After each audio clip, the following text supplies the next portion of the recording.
కామారెడ్డిలో భారీగా వరదలు చోటు చేసుకున్న అధికారుల అప్రమత్తతతో ప్రాణ నష్టం జరగలేదని సీఎం రేవంత్ రెడ్డి అన్నారు. నష్టపోయిన బీడీ ఇతర పరిశ్రమల వారిని ఆదుకుంటామని తెలిపారు. తనకు కొడంగల్ ఎలాగో కామారెడ్డి అలానే అని తెలిపారు. వరదల్లో చనిపోయిన బాధిత కుటుంబాలకు 5 లక్షల సహాయం విడుదల చేస్తామన్నారు. వరదల నియంత్రణకు అధికారులతో కలిసి శాశ్వత పరిష్కారం వైపు అడుగులు వేస్తున్నామని పేర్కొన్నారు. వర్షాలు ఏ విధంగా ఈ ప్రాంతాన్ని అతలాకుతలం చేస్తున్న వాటన్నిటిని పరిగణలోకి తీసుకొని ఎప్పటికప్పుడు అధికారులకు సూచన చేస్తూ మిమ్మల్ని ఆదుకునే ప్రయత్నం చేసినాం.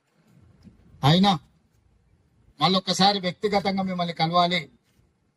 GR colony, housing board colony, Dwaraka, Koundinya, Dwaraka Nagar, ఈ అన్ని కాలనీలలో మీకు జరిగిన నష్టాన్ని ఇక్కడ ఉన్న ప్రజాప్రతినిధులు, అధికారులు నా దృష్టికి తెచ్చింది. నేను మీకు ఒకటే మాట ఇస్తున్నా, కలెక్టర్లకి ఇతర అధికారులకు నేను ఆదేశాలు ఇస్తున్నా. పూర్తి స్థాయిలో జరిగిన నష్టాన్ని కాదు, మళ్ళీ ఇలాంటి విపత్కర పరిస్థితి రాకుండా ఉండాలంటే శాశ్వతంగా ఏ విధంగా పరిష్కరించాలి. ఇప్పుడు ఏదో వచ్చింది, మిమ్మల్ని కలిసినాం, మిమ్మల్ని కలిసి మాట్లాడిపోయినాం, ఏదో మిమ్మల్ని ఈ కొంచెం ఆదుకోవడం అనేది సమస్య కాదు.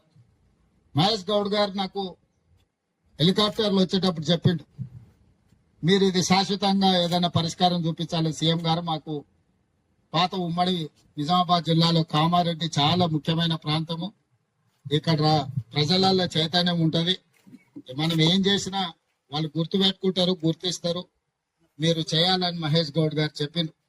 అందుకే ఈరోజు రోజంతా మీకోసం కేటాయించి ఇక్కడికి వచ్చి మిమ్మల్ని కలిసి మళ్ళీ కలెక్టరేట్ లో అన్ని రివ్యూలు తీసుకుంటాను. మీకు ఒకటే మాట ఇస్తున్నాం, ఆడబిడ్డలందరూ కూడా చాలా సమస్యలు చెప్పిండ్రు. మీ సమస్యలకు శాశ్వత పరిష్కారం చూపించడానికి ప్రభుత్వం 100% పనిచేస్తుంది. అదేవిధంగా మా మున్సిపల్ చైర్పర్సన్ చెప్పిండ్రు, ప్రైవేట్ స్కూళ్లలో చదువుకునే పిల్లలకు కూడా పుస్తకాలని నానిపోయినాయి, బడికి పోతలేరు, వాళ్ళ సమస్య కూడా.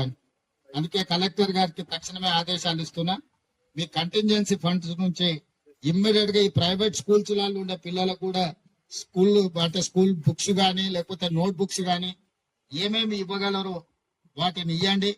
స్థానికంగా ఎవరైనా తాతలు ముందుకు వస్తే కూడా, ఎందుకంటే ఈ ప్రాంతంలో బీడీ ఫ్యాక్టరీలు ఉన్నోళ్ళు, ఇతర ఫ్యాక్టరీలు ఉన్నోళ్ళు, శ్రీమంతులు ఉన్నారు, వాళ్ళకి ఏమైనా సాయం చేద్దామన్నా ఏం సాయం చేయాలో వాళ్ళకి కూడా అర్థం కాదు. అంటే ఏదైనా వాళ్ళు నిజంగా కష్టాలు ఉన్నప్పుడు ఈ ప్రాంత ప్రజలకు, ఎందుకంటే ఈ ప్రాంతంలో బీడీ కార్మికులు ఎక్కువ, ఈ బీడీ పరిశ్రమలు ఉన్న వాళ్ళు వీళ్ళందరికీ పేదలకు సాయం చేయాలని కోరుకుంటది. కానీ ఎక్కడ చేయాలి, ఎవరికి ఇవ్వాలి, ఎవరికి ఇచ్చే ప్రజలకు చేరవో వాళ్ళకి అనుమానం ఉంటుంది. అందుకే కలెక్టర్ గారికి, ఎస్పీ గారికి నేను సూచన చేస్తున్నా, ఈ ప్రాంతంలో ఉన్న పరిశ్రమలు కొన్ని ఫార్మా కంపెనీలు దగ్గరగా ఉన్నాయి, ఫార్మా కంపెనీలు కొన్ని అందుబాటులో ఉన్నాయి, బీడీ పరిశ్రమలకు సంబంధించిన వాళ్ళు ఉన్నారు, వాళ్ళతో మాట్లాడి ముఖ్యంగా విద్యార్థులకు ఇన్ఫ్రాస్ట్రక్చర్ రిపేర్స్, రెనోవేషన్స్, రిస్టోరేషన్ ప్రభుత్వం చూసుకుంటుంది. కానీ పాఠశాలల్లో ఉండే పిల్లలకు లేకపోతే కాలనీలలో ఉండే మరి పేదలకు అవసరమైన కమ్యూనిటీ హాల్స్ కానీ ఇతరవి ఈ సిఎస్ఆర్ ఫండ్స్ వాళ్ళతోనే అడిగి వాటిని కూడా చెప్పండి. ముఖ్యమంత్రి గారు ప్రత్యేకంగా సూచన చేశారు, మీ సహకారం తీసుకోమన్నారని చెప్పి ఆ పరిశ్రమలకు సంబంధించిన వాళ్ళను మీరు ఒక ప్రత్యేక సమావేశం పెట్టండి. ఎమ్మెల్యే గారిని, సఫీర్ గారిని పిలుచుకొని కూర్చొని, ఎంపీ గారిని పిలిచి వాళ్ళని కూడా పిలిచి కూర్చోబెట్టి వాళ్ళతో కాస్త చర్చించి ఇక్కడ ఉన్న సమస్యలు, ఎందుకంటే వాళ్ళ వ్యాపారాలన్నీ ఇక్కడనే ఉన్నాయి, వాళ్ళకు కూడా ఇక్కడ ప్రజలకు సాయం చేస్తే మంచి పేరు వస్తుంది, ఇక్కడ ప్రజలు కూడా వాళ్ళకి సహకరిస్తారు. ఒక చిన్న రివ్యూ మీటింగ్ పెట్టుకొని వాళ్ళని పిలిచి వాళ్ళు ఏం సహాయం చేస్తారో చూడండి. మిగిలిన సహాయం ఎంత కావాలన్నా ప్రభుత్వం వైపు నుంచి మనం అందిద్దాం. మీరు దేనికి వెనకకి పోకండి. కామారెడ్డి నియోజకవర్గం, నేను ఆ రోజు చెప్పినా ఈ రోజు చెప్తున్నా, కొడంగల్ కు నేను ఏం సాయం చేయగలను, కామారెడ్డికి కూడా అదే సాయం చేస్తాను. ఆ రోజు చెప్పినా ఈ రోజు కూడా మిత్రులు వెంకటరమణారెడ్డి గారు ఎమ్మెల్యే అయినా తప్పకుండా ఆ రకమైన సహకారాన్ని అందించడానికి నాకు ఎలాంటి అభ్యంతరం లేదు. పనిచేయించుకునే బాధ్యత మీది. ఎందుకంటే వచ్చి కలిసి మిమ్మల్ని అడిగి మీ సమస్య తెలుసుకొని పరిష్కరించాలంటే నాకు సమయం పడుతుంది. 119 నియోజకవర్గాలు, అదే రకంగా రకరకాల సమస్యలు ఉన్నాయి. కామారెడ్డికి ప్రత్యేకంగా సహాయం అందించడానికి నేను ఎప్పుడు ముందుంటా, మీ కష్టాలలో మీకు అండగా ఉండడానికి ఉంటా.